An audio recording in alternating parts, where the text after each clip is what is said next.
and it takes. Hi, I'm Bran, and I love The Way Home. Hi, I'm Ryan, and I like The Way Home. I'm Dan. Not much hesitation here. I despise The Way Home, and this is the Deck the Hallmark podcast. Deck the Hallmark, it's his podcast. Brandon and friends host this podcast. We hope you like this jolly podcast.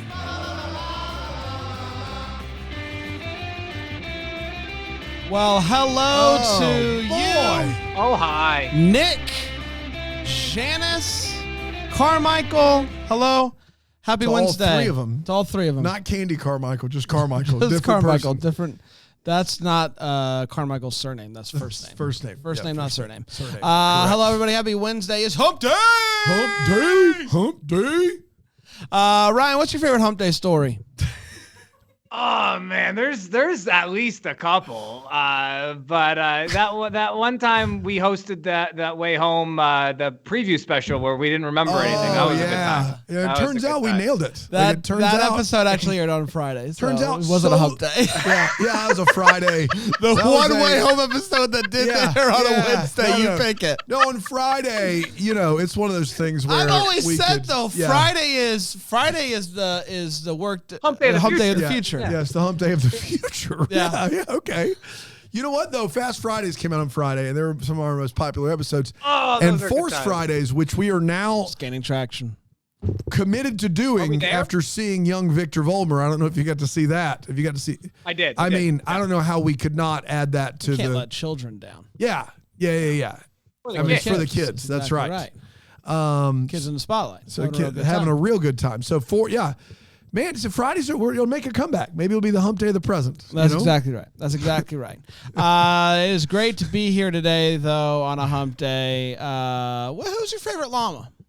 Camel. Who's your favorite camel? Camel. Camel? The one there from the animated Mariah Carey story about the nativity, Interesting. I was right? gonna Wow, go, bringing baby yeah. Jesus into the mix, huh? Yeah. I was going to go with Claymation Christmas Camel. Christmas. That's saying the We Three Kings. That's Claymation Christmas camel. Yeah. Where's your Christmas camel? Who's a little Christmas Where's your camel? Christmas camel? Who's your favorite camel? Carmichael. Carmichael. Yeah. Of course. Come on, guys. Really quick, if you're The not watching Hump Day us, camel. The Hump Day Hump Day camel camel. from Geico. a That's my good favorite. camel. Yes.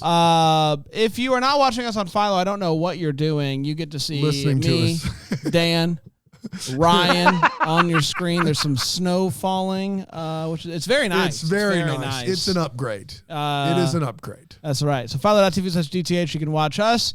Talk about The Way Home. You can even watch The Way Home on Philo as well, and so much more. Philo.tv/DTH. Go ahead. Before we dive in, I do want to know, just go ahead and start thinking about this now. I'd love your early take, Rye, but you don't have to answer it. Okay. What order should we watch the Star Wars movies in?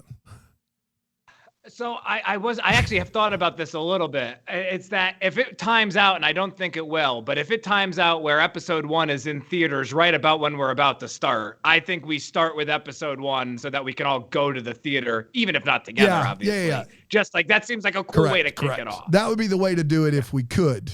If not, I'm going to be a big proponent of the release Original. order. Yeah. Yeah, and no argument for me. I think I would only be in favor of episode 1. I think it's like, what's that, the first week of May? So I'd have to do some quick math. I don't know if that's realistic. But 4, 6, 1, 5, 2, 3, then the new ones. What about Rogue One? Where are you putting that one? Rogue One's obviously you put that after 5. are we watching I Solo? think Rogue One and Solo are all in there. I think it's 11, just like the Fast One series is. Oh, wow. Yeah, I think it's the How same fun. exact bit. Voom, voom to you. This Yes. makes more and more sense by the Yeah, second. yeah, right? Yeah. Speaking of more, Because we would not have done Fast Fridays if there weren't 11. no. No, that was Lucky, the only lucky deal breaker. number Yeah. 11. Lucky number 11, Taylor yes. Swift. We know the deal. Yeah, of course. Yes. Thank you. We're talking about The Way Home, Season 2, Episode 5. Guys, I know her lucky number 17. Get off my back. The Way Home, Season 2, Episode 5, Long Time Gone. What's that song? It's a long time gone. Five Say what? for fighting. It's 5 for fighting, right? Long time gone. It's like Time we like- gone. It's a long time gone. Long time gone. More than a time. Ooh. Long gone. There you go. Someone could tell me what it is. Long time gone. It's got to be a song, right? All the titles are songs. It's got to be a song. There's a song by Crosby, like it Stills, and Nash, Oh, okay. which was written in 1814. If you could. Just kidding. I didn't know they were that old. Yeah, that's let's see. Oh, there's one long time gone by the Dixie Chicks. Now the Chicks. The Chicks. Yes. The D Chicks. No. I don't think That it's the feels like D a safe Chicks, bet, but right? I do think it is. Yeah, this I song is realized from after I said it, it 2002. can't be. Yes, it can't be the D Chicks. We're going to continue. February 25th. 2024. These chicks. These chicks. These chicks. I know they didn't sing that song. Guys, you don't need to email me. 11's her favorite number. That's We all know exactly right. A little something like this. Episode kicks off with Kat and Susanna having, I don't know, like a tea time or something. Kat is hanging out there now, just, willy-nilly with Susanna and Elijah. When I leave, Yeah. I want to go out like Elijah. Can I tell you something that I Please just heard? do. That They're not. These are the days of Elijah. What? There's no God like Jehovah. I went Rich Mullins. Yeah. As you should. Yeah. God's an awesome God. Amen. He ain't Just putting put on the Ritz. He would never. Cyrus Goodwin shows up, and they make Kat hide. They're very scared of this man.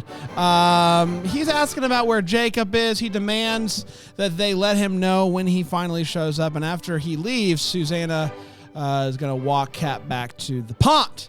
We then see that Alice is in 2002 hanging out with Elliot again. At least we know they have pineapple pie. I did.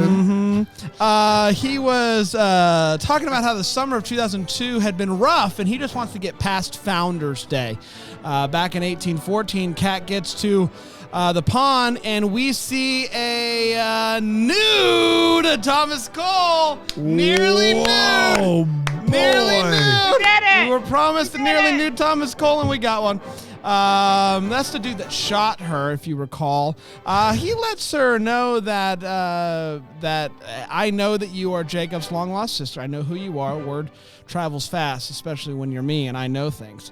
And she's like, well, I know that you're a liar and a thief. Kat says that she knows. Oh, yeah. Thomas says, Kat, let's not make assumptions around here because you might disappear. Like, all right, weirdo. All right. Then we see paintbrushes fall out of his shirt as he's putting his clothes back on. Boo. And Kat's like, booing paintbrushes? no, I'm booing him. Yes. Boo. Yeah. Artistry is stupid. Painting sucks. Art never Paint's resulted in anything I think we good. can all agree that painting's the worst type of art. Guys, don't email me. Yeah. Man, that's tough. Lucky out number there. 23. Calling the D chicks. MJ. Paint the big number 11. So, yeah. So, on his way out, he calls her He calls My- her my Catherine. my Catherine. Just like Just in the like painting. painting. Yes. So, hey, Hot Neighbor. Remember Hot Neighbor?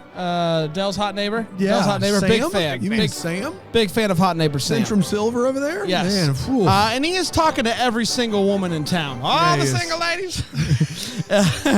And her favorite number is 28. Yes. Yes. Texas Hold'em. So, that's Beyonce's new track, by the way, for those. I need to listen. I've not listened yet.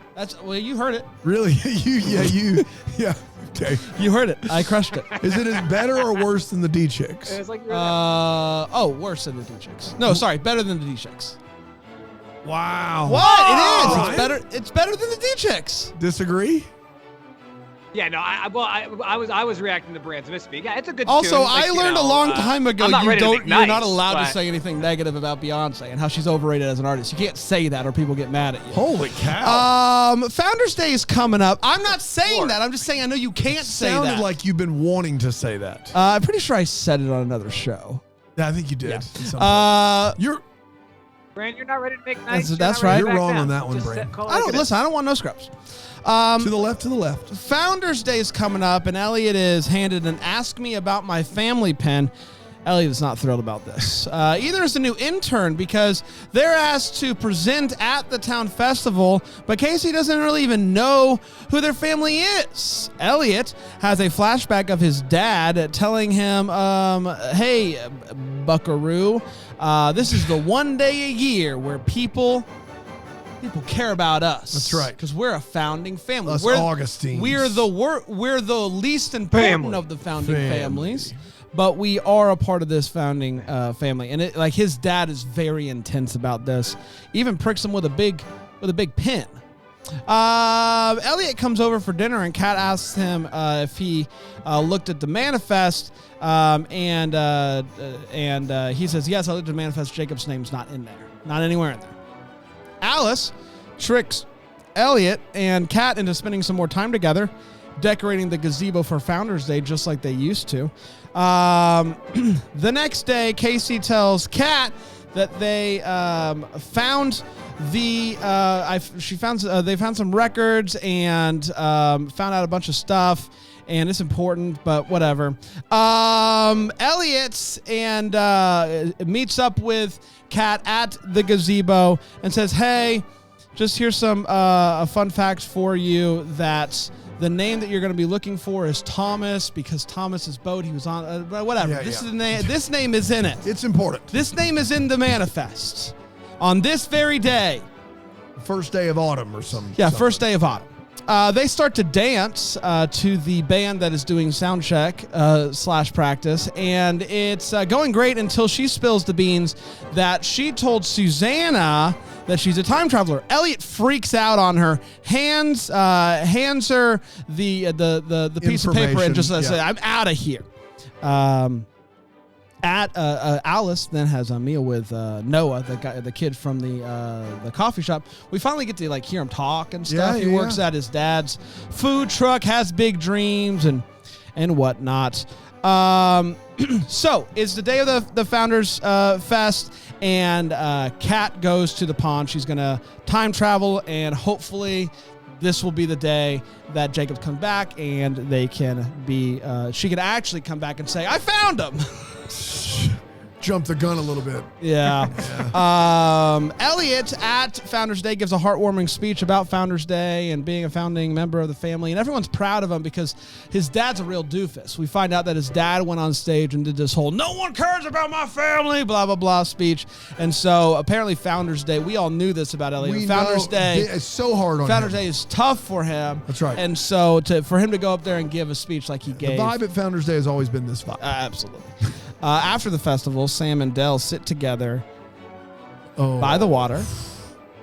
My man brought his pickup truck down onto the sand right there. They talk. They flirt. And they get nearly nude. Let's go! Sound the alarm. Sound the nearly nude alarm. You know the sound. Hey-oh. Thank you. A little bit like Dominic the Donkey. Yeah, it did. It did a little. Back in 1814, Kat is working on the fields with the family. You know, as you do when working the fields. When when your friend comes, you're like, "Hey, help us with the fields." And while she's digging through the dirt, she finds some clothes buried, including the same shoe that Jacob was wearing the night that he went missing. The night that he time traveled originally, his shoe is buried in the dirt. That fancy dirt that we know about. Landry soil. We see a boat is coming in, and they all go to see the boat come in. And Kat points and says, "Hey!" And this guy turns around, and it's Jacob. It looks a lot like it's Jacob. It looks a lot like the Jacob in the picture that she had made up of what Jacob would look like at this age. So she goes, "Jacob," and he doesn't really do anything, react at all. Yes. Instead, some Body once told me Thomas and some officers come onto the beach and say, hey, Jacob, we're arresting you for treason. And they like push Kat over as well, and she's all like crying. And that, my friends, was The Way Home, Season 2, Episode 5, Long Time Gone. We did it. Let's take a quick break. I love it. We're going to take a quick break. We're going to come back. We're going to break this episode down here on Deck the Hallmark.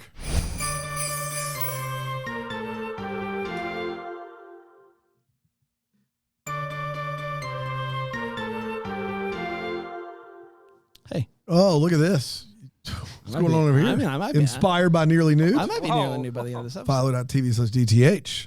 Say no more. Let's talk about The Way Home, Season 2, Episode 5, Long Time Gone. Ryan, we're going to start with you. I thought about it. We're going to start with you. And we're going to start with the hot take. And I don't know if you're ready to share that now, but we're going to start with the hot take. This is good. We're going to share. Caught you off guard. We're going to share exactly how we felt about this episode.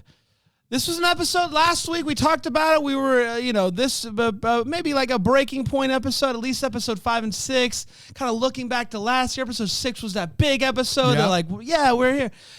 This episode, we were all looking forward to it. Did it live up to our expectations? Ryan, I'll start with you. I have a lot of notes like I always do, but I will start just by saying that I didn't like the ending of this episode at all. I don't know. We for full transparency, the three of us have not chatted about this yet. We wait for the show. And like, so you two probably watched it together, but I thought the last 5 minutes of this episode it's a trash ending, Ryan. Yeah.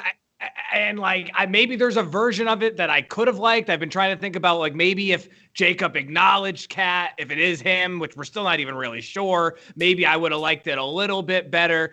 Ultimately, though, the episode ends with us really, even though we've technically kind of, sort of, possibly met Jacob finally, and we haven't. And Kat's no further to saying anything to him in person in real time of the show or of our lives, quite frankly. I did not like the ending of this episode. There's other things going on.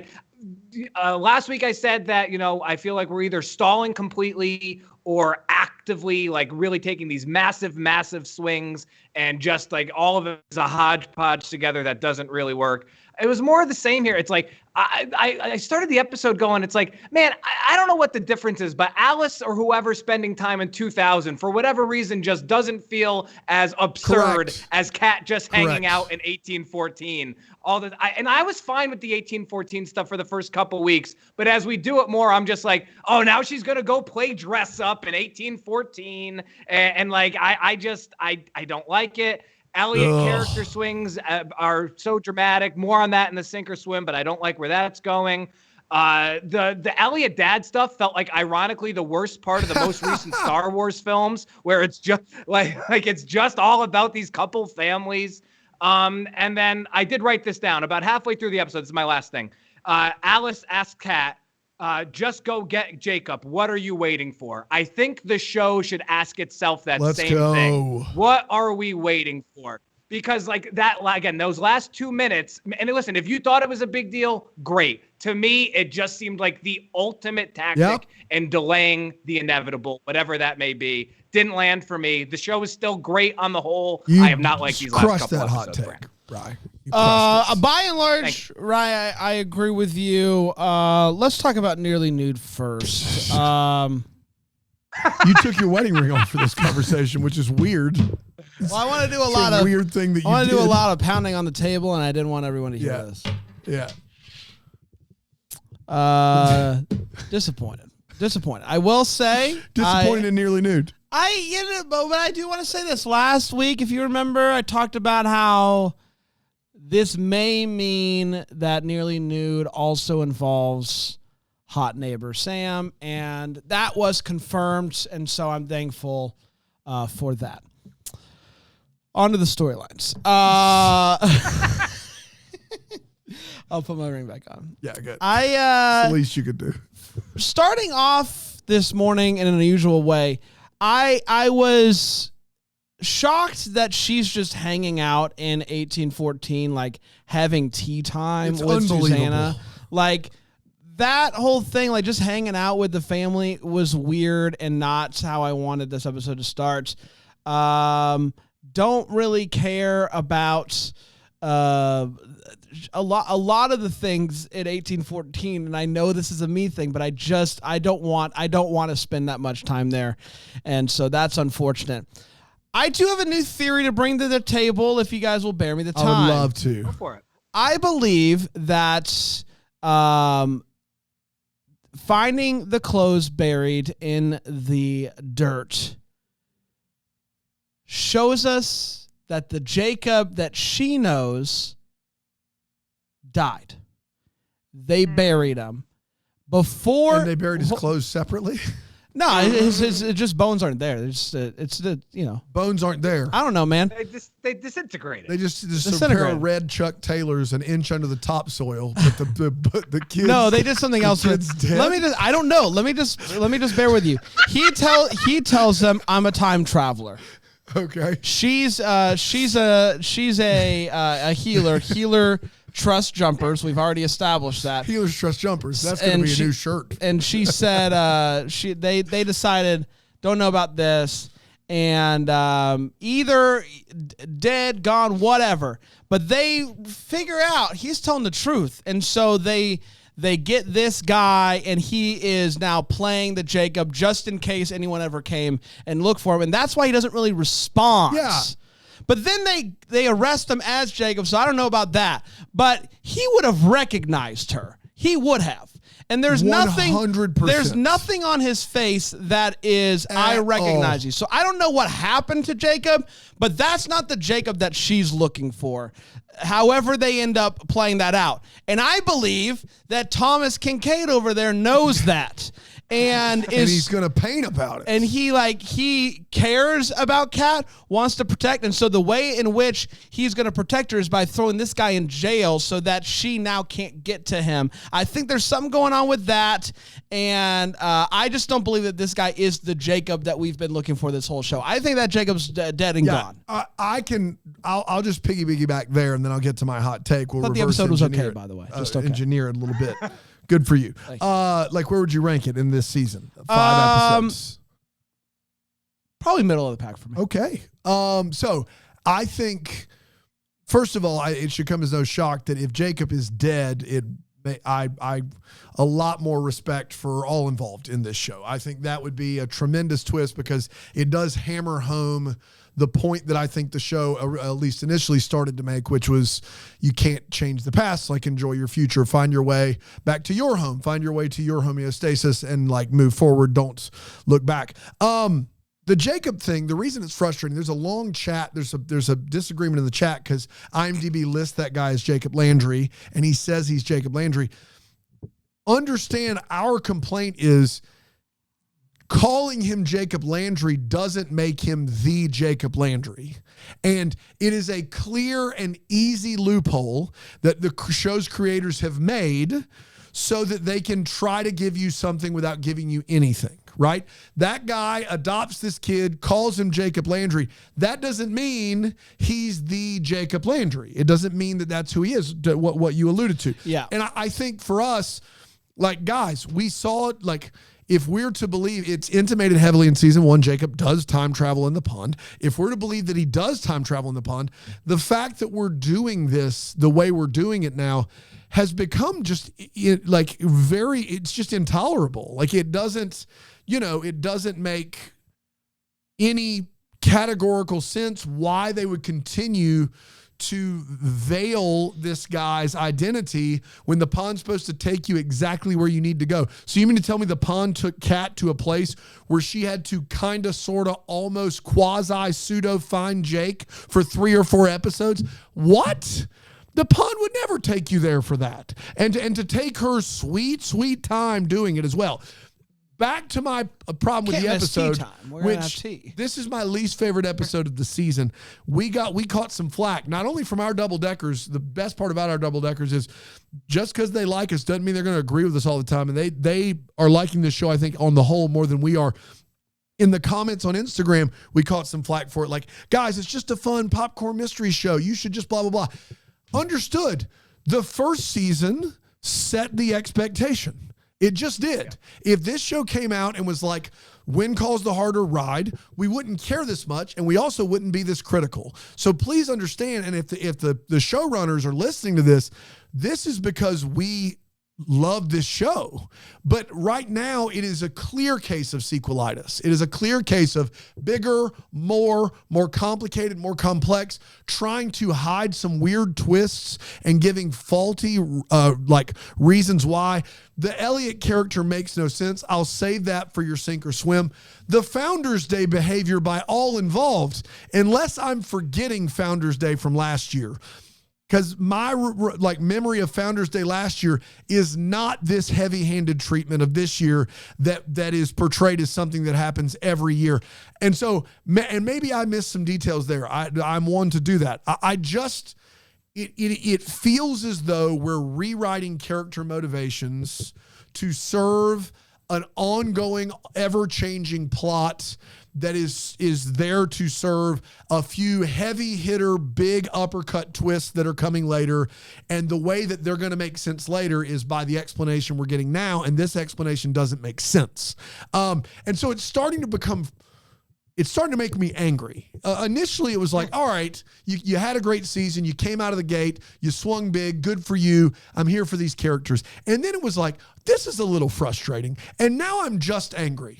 We are through half of this season, and I'm just angry because the show that we got for 10 episodes last year is nowhere to be found.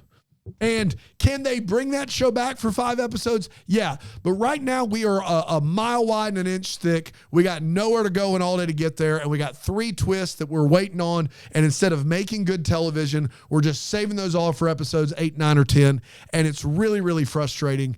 And I hate that because this show's good with good actors and good writers and good people involved. But it's not it right now. This is not it. What we're doing right now is not it. Let's simplify. Let's narrow it back down. Yeah, there's any chance. I mean, my biggest hurdle, because I don't think, I feel like the most likely explanation is that he's not the Jacob that we're looking for. Right. The problem, though, is that she did the thing. She did the thing where she took the picture and had it. What would he look like? And that's what the guy looked like. So I don't know. I don't know what they're going to do with it. Like, in my mind. I'll say this. Go ahead. Sorry, Brett. Sorry, I'll say this. Sorry. I'll say this because I agree with you, too. I don't think that's going to be him. If that is him, this was arguably the biggest moment the show could have done, and it was bad. Yeah. It's like a DEFCON 5 if that is him. Because then this was just an absolute miss. 100% right. Make no mistake. If that is the Jacob Landry, brother of Kat Landry, it's one of the worst episodes of television that was aired this year.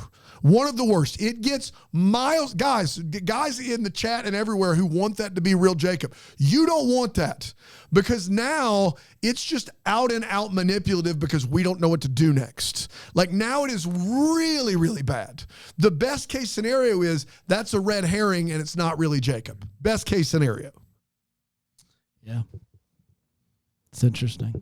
There's a lot of interesting things. To the point, I said that he would recognize, but he wouldn't. Like we've had many instances in the show when, it's even you just don't recognize people. Like your mind plays a joke on you and you don't think about it. And like Kat not knowing that Alice was the time traveler, even though like she was so that doesn't mean that, because the only reason why she recognized him was because of that picture. The aging up thing is the biggest hurdle because that was him, and so I don't really know what to do with it unless they've manipulated it in the past somehow to put it. But see that. Go ahead. Sorry, that's the problem though, because if that what you just said actually does make sense. It's like, why didn't Kat remember Alice from all these years of her teenage years? But you only got one chance for Kat and Jacob to see each other for the first time. You only got one shot at that. I don't care if it is him and 2 episodes from now they have a big hug and embrace. It was a miss. Like if it is him, it was just an absolute miss. Even if there's a logical story reason for it, I think it just misses the mark if that is that's him. The problem is we are delving way too deep into the history and mythology of this town. Like we had a really solid storyline that was very focused on the Landry family. And now you want us to care about the Augustines, the Landrys, and what's the tippity top ones, the highfalutin ones.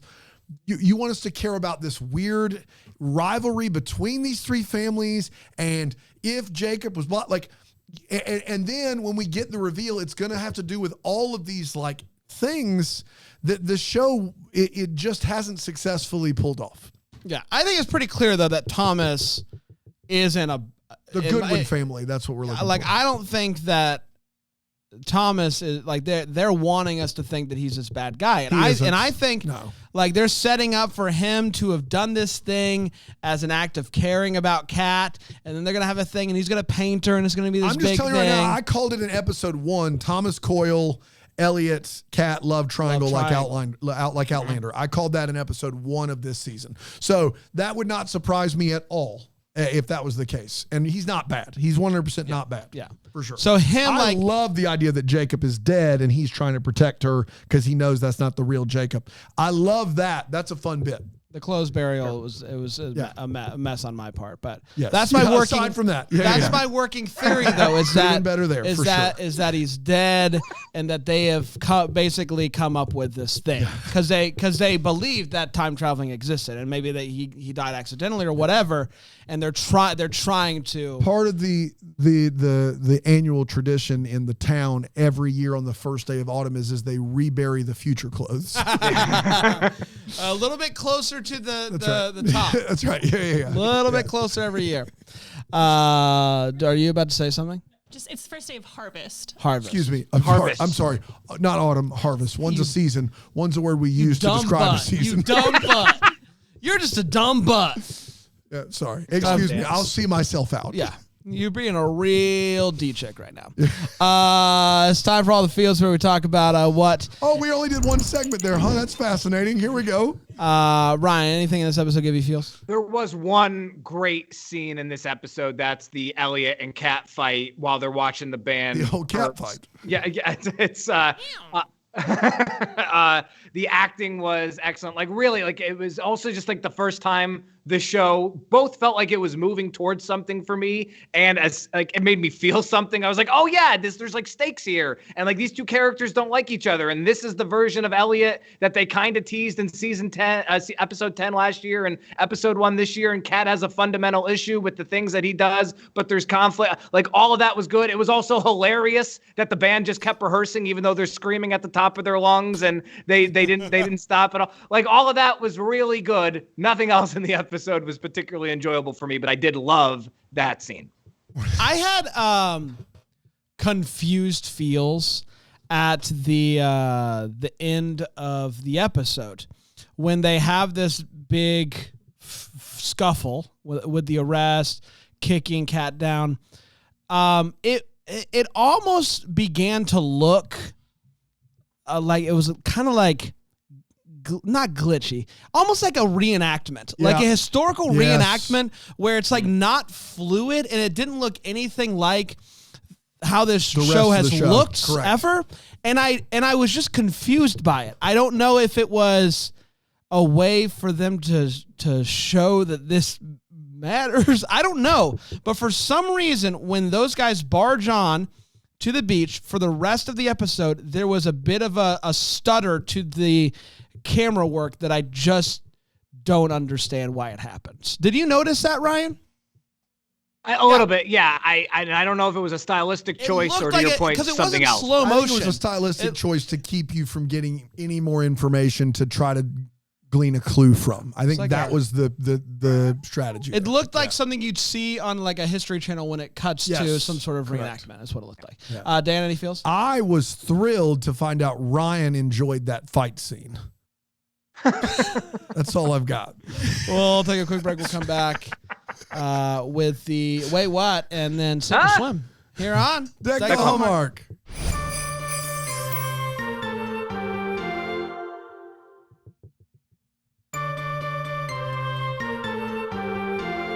Hello, everybody. Welcome back. It's your good friend Brian here with Dan, Ryan. Howdy. Thank you for joining us. Thanks, Ryan. Thank you. Thank you, Brian. Thank you, Brian. It's time for the way what Thank is you where all. we Thank you. share. Thank you, Brian. It's where Brian, we share thank you. exactly how we felt about this Ryan episode. says thank you. Thank you, Brian. Brian says thank you, Ryan. Thank you. Thank you. Thank you. Ryan, anyway, what's for you? I got a couple. Let's see. I got three here. So the manager of the restaurant, forgive me, I can't remember her name. She goes, Candy Carmichael. It's they're getting ready for the celebration in the town, and she decorated a little in the restaurant, and somebody comes in and she goes, 200 years calls for 200 times the celebration, but apparently that amounts to just a few participation looking ribbons, and they had a select few balloons in said establishment. Seemed like a little bit of an oversell for 200 years of a celebration. To that point, I'm going to stay in the restaurant. Did Alice just suddenly go from worst waitress ever to pretty competent? Because that's just overnight. Like maybe this shouldn't bother me as much as it does, but it might be the biggest plot gap in the show's run so far. And I don't know what this one is. I'm just going to read it as I have it here on the page. It's more absurd that they just blindly thought that Jacob or anyone who they see with a paintbrush is the logical candidate to have painted the portrait of Kat. Oh yeah, she sees the guy with she's like, a paintbrush. It's like, like people have, it's in the 1814. There's nothing else to do to pass the time. There's going to be many people with paint equipment, Bran. Thank you. Thank you. Thank you. I got a couple. One, I know Elliot's dad is bad, and I know they want us to know that he's a real jerk face. But that could have come across without him putting a pin on his kid in a way that I can only describe as abusive. If you put a pin on somebody, just jabbed it right in him, and just jab it with one hand, everyone knows. One hand, pull the shirt out. Two, go through, and then connect it at the tutorial. back. Thank you. We'll post that separately on the YouTube. You can't one hand a pin, especially on another person's body. A bad person, a bad man, a bad father. Here's the thing about sound check. Oh boy. That wasn't that. What that band was doing was not sound check. One, apparently it happened the night before. Two, it's practice. Just call it practice. You guys are practicing. You're doing multiple songs. Some of the band, they say, hey, buddy, why don't you take this one? We'll just sit over here. It's practice. They're practicing. It's practice. Last but not least. Talk about practice. We're talking about practice. It's not the game. It's not sound check. It's practice. Last but not least, and I know I keep talking about these pins, but that pin in Founders Day 2024 is so big. It's massive. Say, how big is it? How big is it? That pin is so big that Dell could have been wearing it while nude, and I would not classify her as nearly nude. Nicely done. That's how big that pin is. It's giant. It's a giant pin. Dan? Yeah, first of all week this week, no one called Jacob Jake. Not once. They said Jacob's name over a dozen times. If you think I'm not going to keep track of this the rest of the way, I am. It's Dan's conspiracy theory. That's exactly right. I don't know if we've had the Founders Day before. I thought we had it season 1. Because in season 1, we get a lobster social. More on that later. We get something with the carnival in 1999. What is that?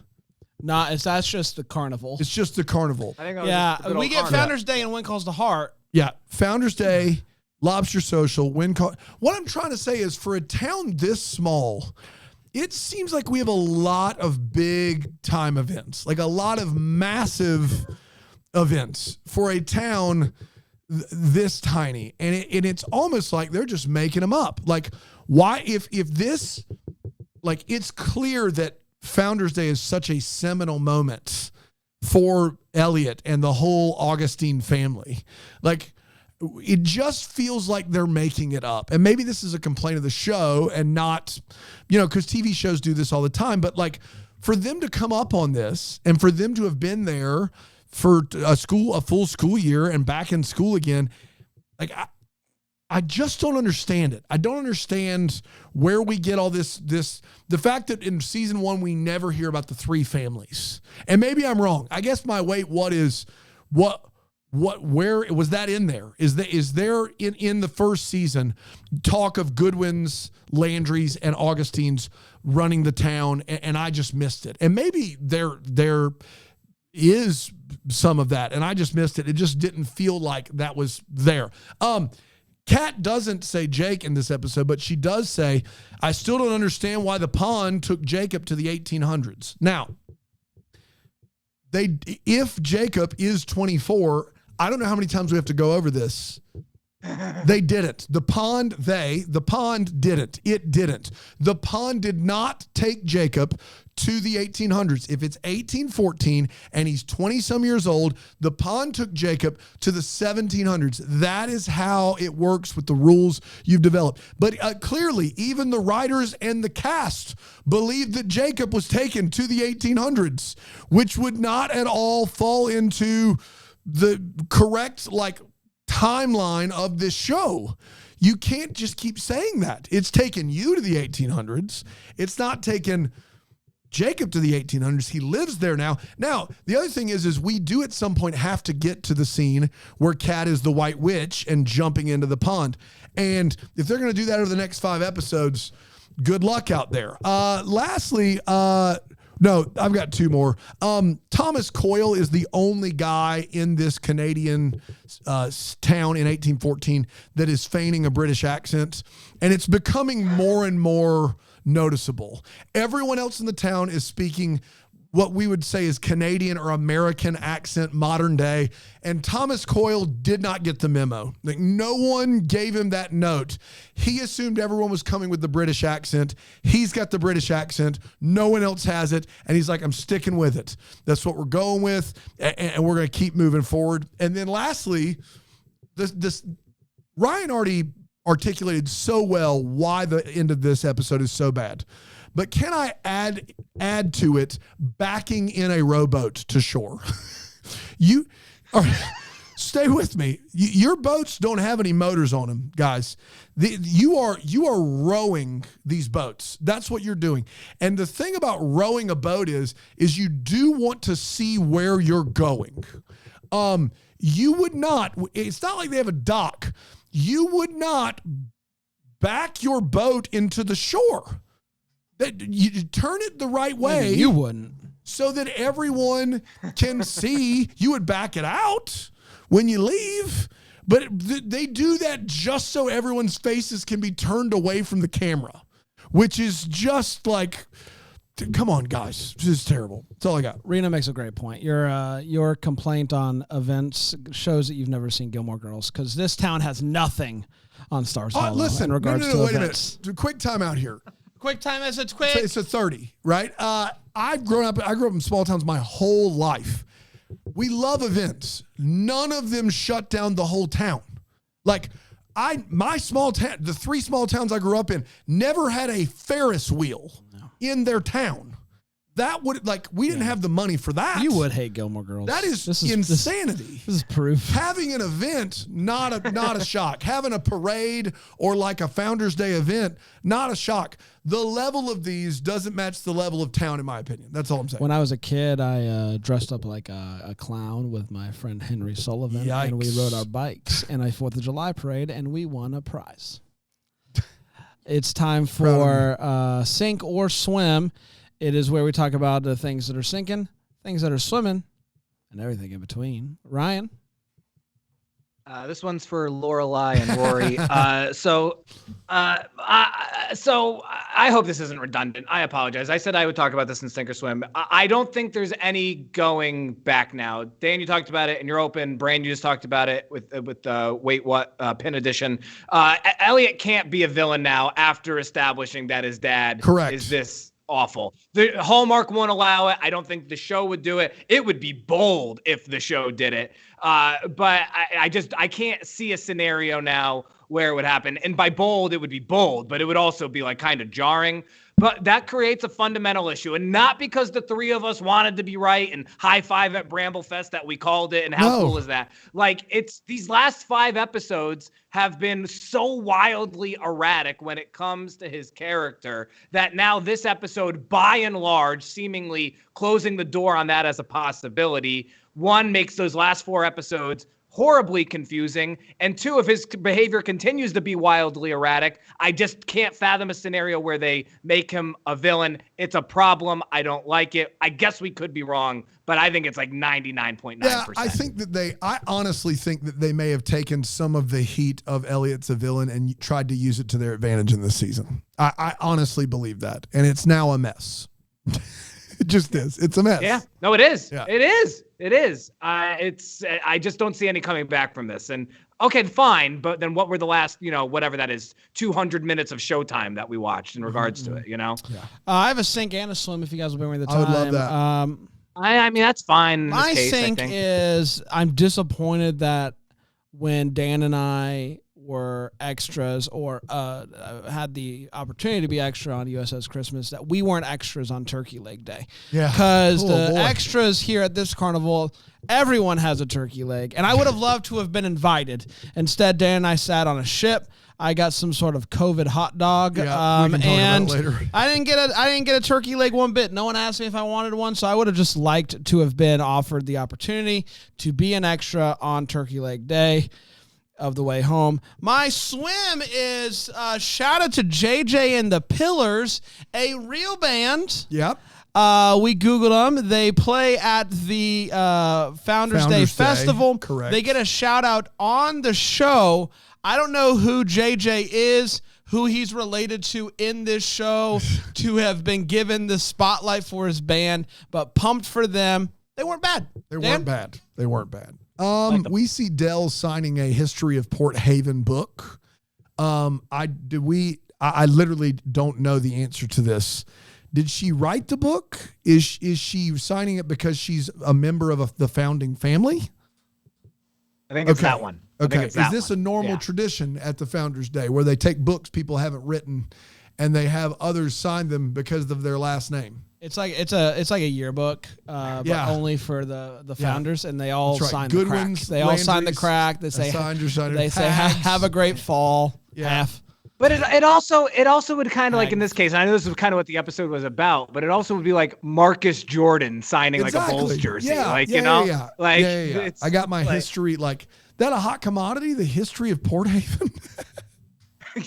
Like that just put me to sleep saying the title. But if you can get a distant relative of one of the 3 founding families to sign it, then yes. By marriage. Yeah, by marriage. We did it. We did it. We did. Congratulations. Nearly Nude done. Check it off the box. Yeah. Well, let's just find out for good measure. Brian, come on in here, bud.